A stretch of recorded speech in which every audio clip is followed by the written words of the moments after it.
আকাশবাণী কলকাতা। স্থানীয় সংবাদ পড়ছি নমামি বসু রুদ্র। উত্তর 24 পরগনার বাগদা এবং কলকাতার মানিকতলা এই 4টি আসনে অবাধ ও সুষ্ঠু ভোট গ্রহণ সুনিশ্চিত করতে 70 কোম্পানি কেন্দ্রীয় বাহিনী মোতায়েন করা হয়েছে। তৃণমূল কংগ্রেস বিধায়ক পশ্চিমবঙ্গ প্রাথমিক শিক্ষা পর্ষদের প্রাক্তন চেয়ারম্যান মানিক ভট্টাচার্যের নির্দেশে 2017 টেট পরীক্ষার রোমার্কশিট নষ্ট করা হয়েছিল বলে কলকাতা হাইকোর্টে পর্ষদের আইনজীবী জানিয়েছেন। উত্তর 24 পরগনার আরিয়াদহে জয়ন্ত সিং ঘনিষ্ঠ বাপ্পাকে পুলিশ গত সন্ধ্যায় গ্রেপ্তার করেছে। 10 দিনের মধ্যে বাজারে শাকসবজির দাম কমানোর নির্দেশ দিয়েছেন মুখ্যমন্ত্রী। দেশের মধ্যে 11 জন মৎস্যজীবী এবার সেরা মৎস্যচাষীর সম্মান পাচ্ছেন। এ রাজ্য থেকে পাচ্ছেন কোচবিহারের তুফানগঞ্জের বাসিন্দা সমীর কুমার দত্ত। জোড়া ঘূর্ণাবর্ত এবং অক্ষরেখার প্রভাবে উত্তরবঙ্গের জেলাগুলিতে ভারী বৃষ্টি হচ্ছে। আজ থেকে বৃষ্টির পরিমাণ আরও বাড়তে পারে। আসছে বিস্তারিত খবরে। কঠোর নিরাপত্তায় রাজ্যের 4টি বিধানসভা আসনে আজ ভোট নেওয়া হচ্ছে। উত্তর দিনাজপুরের রায়গঞ্জ, নদিয়ার রানাঘাট দক্ষিণ, উত্তর 24 পরগনার বাগদা এবং কলকাতার মানিকতলা এই 4টি আসনে ভোট গ্রহণ শুরু হয়েছে সকাল 7টায়, চলবে সন্ধ্যে 6টা পর্যন্ত। প্রায় 10 লক্ষ ভোটদাতা তাদের গণতান্ত্রিক অধিকার প্রয়োগ করে 35 জন প্রার্থীর রাজনৈতিক ভাগ্য নির্ধারণ করবেন। অবাধ ও সুষ্ঠু ভোট গ্রহণ সুনিশ্চিত করতে 70 কোম্পানি কেন্দ্রীয় বাহিনী মোতায়েন করা হয়েছে। কুইক রেসপন্স টিম থাকছে মানিকতলায় 49, রানাঘাট দক্ষিণ ও বাগদায় 30টি করে এবং রায়গঞ্জে 38টি। 4 কেন্দ্রে 1097টি বুথে ওয়েবকাস্টিং এর ব্যবস্থা করা হয়েছে। রানাঘাট দক্ষিণে 62, বাগদায় 39, মানিকতলায় 21 এবং রায়গঞ্জে 20টি বুথকে সংকটপ্রবণ হিসেবে চিহ্নিত করা হয়েছে। প্রতিটি কেন্দ্রের জন্য নির্বাচন কমিশন একজন সাধারণ ও একজন পুলিশ পর্যবেক্ষক নিয়োগ করেছে। রায়গঞ্জে রয়েছেন আমাদের সংবাদদাতা তন্ময় চক্রবর্তী। তার কাছে জেনে নেব ভোট কেমন চলেছে। উত্তর দিনাজপুর জেলার রায়গঞ্জ বিধানসভা উপনির্বাচনের ভোট গ্রহণ পর্ব শুরু হয়েছে শান্তিপূর্ণভাবেই। বিভিন্ন জায়গায় আমরা দেখছি যে মেঘলা আকাশ এবং সাথে বিভিন্ন জায়গায় বিক্ষিপ্তভাবে বৃষ্টি হচ্ছে। সেই বৃষ্টিকে উপেক্ষা করেও সাধারণ মানুষরা কিন্তু উৎসাহের সাথে বিভিন্ন জায়গায় আসছেন ভোট দিতে। কড়া নিরাপত্তার মধ্যে দিয়ে কিন্তু ভোট গ্রহণ পর্ব চলছে। রায়গঞ্জ বিধানসভা 213 বুথ যে পুলিশ বাহিনী রয়েছে, এখানে কেন্দ্রীয় বাহিনী উপাদান রয়েছে। জানা যাবে রায়গঞ্জ বিধানসভা কিন্তু 16 কোম্পানি কিন্তু কেন্দ্রীয় বাহিনী রয়েছে। উত্তর দিনাজপুর থেকে তন্ময় চক্রবর্তী, আকাশবাণী সংবাদ। বাগদার ভোট নিয়ে আমাদের উত্তর 24 পরগনার জেলা সংবাদদাতা পণ্ডব ঘোষের একটি প্রতিবেদন। নিশ্চিত নিরাপত্তার মধ্যেই বাগদা বিধানসভার উপনির্বাচনের ভোট গ্রহণ শুরু হয়েছে। শান্তিপূর্ণভাবে ভোট গ্রহণ চলছে।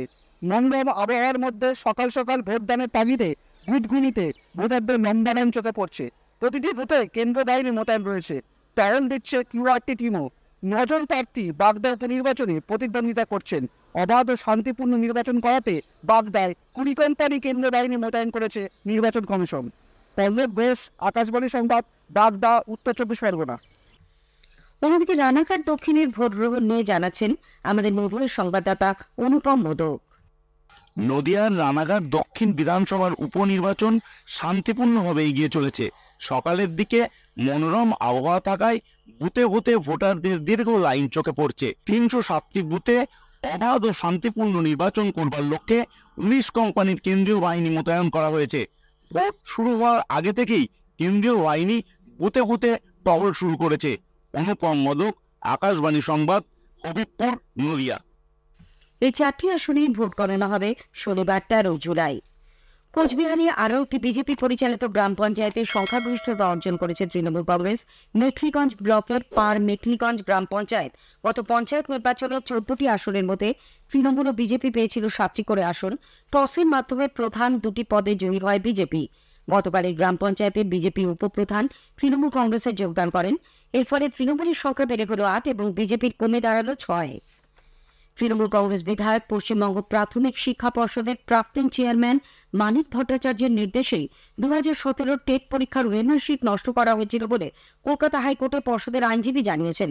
বিচারপতি রাজশেখর মান্থার এজলাসে গতকাল মামলার শুনানির সময় ওই আইনজীবী বলেন, বোর্ড অন্য কোনো সদস্যের সম্মতি ছাড়াই রোমার্কশিট নষ্ট করার সিদ্ধান্ত নিয়েছিলেন মানিক ভট্টাচার্য।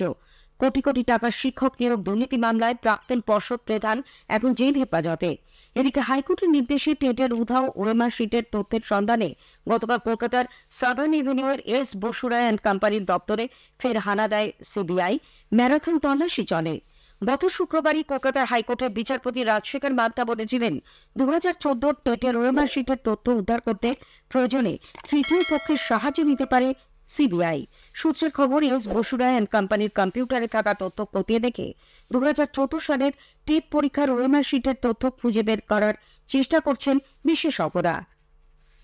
উত্তর 24 পরগনার আরিয়াদহে জয়ন্ত সিং ঘনিষ্ঠ বাপ্পাকে পুলিশ গত সন্ধ্যায় গ্রেপ্তার করেছে। পুলিশ সূত্রে জানা গেছে, জয়ন্তের কাছে বাপ্পা পিস্তলের প্রশিক্ষণ নিচ্ছে এই ধরনের একটি ছবি প্রকাশ্যে আসার পর তাকে আটক করা হয়। পরে জিজ্ঞাসাবাদে বয়ানে অসঙ্গতি মেলায় বাপ্পাকে গ্রেপ্তার করা হয়েছে। উল্লেখ্য, এর আগে আরিয়াদহের তালতলা স্পোর্টিং ক্লাবের মধ্যে মারধরের ঘটনায় পুলিশ সুভাষ ও ছোটু নামে আরো দুজনকে গ্রেপ্তার করে। বেলঘরিয়া থানা এবং ব্যারাকপুর পুলিশ কমিশনারেট এ ব্যাপারে স্বতঃপ্রণোদিত মামলা রুজু করেছে।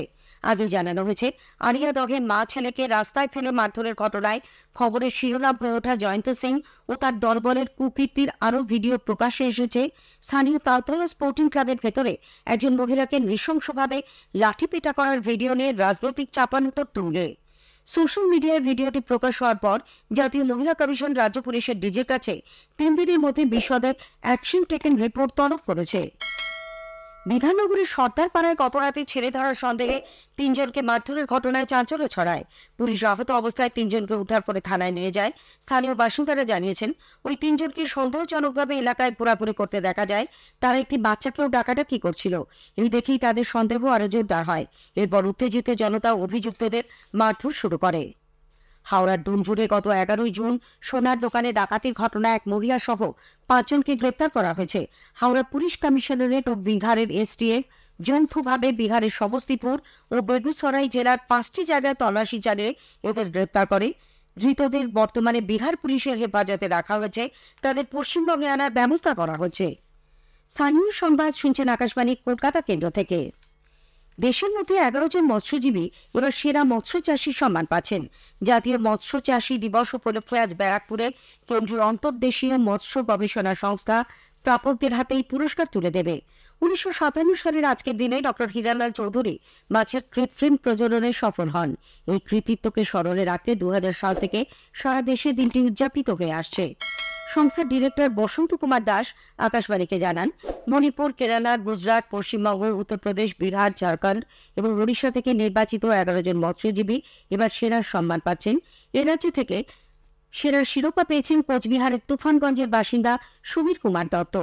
পুরস্কার গ্রহণের প্রাক্কালে সুবীরবাবু আকাশবাণীকে বলেন, ভালো লাগছে, কারণ অনেকদিন থেকে কাজ করছি। প্রথমে আমি শুরু করি 80 সন থেকে, 82 সন থেকে ফিশারি ব্রিডিং শুরু করি, ডিমপোনা উৎপাদন। বেকার, আমের, সাইবিনাস, হলো পেম্বা, কিছু না থাকে বরণিতা নদী থেকে বীজ কালেকশন করা। অনেকদিন পরে এসে পেলাম পুরস্কারটা। মানে উদ্দেশ্যটাকে ঠিক রেখে চেষ্টা চালিয়ে যেতে হবে, তাহলেই থাকতে হবে। রাজ্য সরকার এক ক্লবতে 400-রও বেশি ভূমি আধিকারিককে বদলির নির্দেশ জারি করেছে। এদের মধ্যে ডেপুটি ডিরেক্টর থেকে শুরু করে স্পেশাল রেভিনিউ অফিসার পদমর্যাদার আধিকারিকরাও রয়েছেন। সম্প্রতি ভূমি ও ভূমি সংস্কার দপ্তরের কাজে মুখ্যমন্ত্রী মমতা ব্যানার্জি ক্ষোভ প্রকাশ করার প্রেক্ষিতে এই পদক্ষেপ তাৎপর্যপূর্ণ। মোট 413 জন ভূমি আধিকারিককে গতকাল বদলি করা হয় বলে জানা গেছে। এর মধ্যে 29 জন ডেপুটি ডিরেক্টর পদমর্যাদার, 205 জন অ্যাসিস্ট্যান্ট ডিরেক্টর পদমর্যাদার। একই সঙ্গে 179 জন স্পেশাল রিসার্চ অফিসারের বদলির নির্দেশও জারি করা হয়েছে। জিটিএর হাতে থাকা সরকারি সম্পত্তি অনৈতিকভাবে বেসরকারি সংস্থাকে বিক্রি করে দেওয়া হচ্ছে অভিযোগ জানিয়ে গোর্খা জনমুক্তি মোর্চার নেতা বিমল গুরুং মুখ্যমন্ত্রী মমতা ব্যানার্জিকে চিঠি দিয়েছেন। জিটিএ পরিচালন সমিতির কিছু নেতা সরকারি সম্পত্তি অনৈতিকভাবে লিজ দিচ্ছে বলেও তিনি চিঠিতে উল্লেখ করেছেন। জোড়া ঘূর্ণাবর্ত এবং অক্ষরেখার প্রভাবে উত্তরবঙ্গের জেলাগুলিতে ভারী বৃষ্টি হচ্ছে। আজ থেকে বৃষ্টির পরিমাণ আরো বাড়বে বলে আলিপুর আবহাওয়া দপ্তর সূত্রে জানা গেছে। দার্জিলিং, জলপাইগুড়ি ও আলিপুরদুয়ার জেলায় আজ অতি ভারী বৃষ্টির এবং কালিম্পং ও কোচবিহার জেলায় ভারী থেকে অতি ভারী বৃষ্টির লাল সতর্কতা জারি করা হয়েছে। উত্তর দিনাজপুরে জারি রয়েছে ভারী বৃষ্টির হলুদ সতর্কতা। এদিকে প্রবল বৃষ্টিতে তিস্তার জলে জলপাইগুড়ির রাজগঞ্জ ব্লকের লালটং বস্তি ও চমকডাঙ্গের গ্রাম দুটি ভেসে গেছে। এর ফলে নিরাশ্রয় হয়ে পড়েছেন 36টি পরিবার। জলপাইগুড়ি জেলা সভাধিপতি কৃষ্ণ রায় বর্মন, রাজগঞ্জের বিধায়ক খগেশ্বর রায় গতকাল দুর্গত এলাকার ঘুরে দেখেন। সেচ প্রতিমন্ত্রী সাবিনা ইয়াসমি গতকাল জলপাইগুড়ির ময়নাকুড়ি ব্লকের ধর্মপুর গ্রাম পঞ্চায়েতে তিস্তা নদীর ভাঙন কবলিত এলাকা পরিদর্শন করেন। শেষ করার আগে স্থানীয় সংবাদের বিশেষ কিছু অংশ আরও একবার। কঠোর নিরাপত্তায় রাজ্যের 4টি বিধানসভা আসনে ভোট গ্রহণ চলেছে। তৃণমূল কংগ্রেস বিধায়ক পশ্চিমবঙ্গ প্রাথমিক শিক্ষা পর্ষদের প্রাক্তন চেয়ারম্যান মানিক ভট্টাচার্যের নির্দেশেই 2017 টেট পরীক্ষার ওয়েমারশিট নষ্ট করা হয়েছিল বলে কলকাতা হাইকোর্টে পর্ষদের আইনজীবী জানিয়েছেন। জোড়া ঘূর্ণাবর্ত এবং অক্ষরেখার প্রভাবে উত্তরবঙ্গের জেলাগুলিতে ভারী বৃষ্টি হচ্ছে। স্থানীয় সংবাদ শেষ হলো।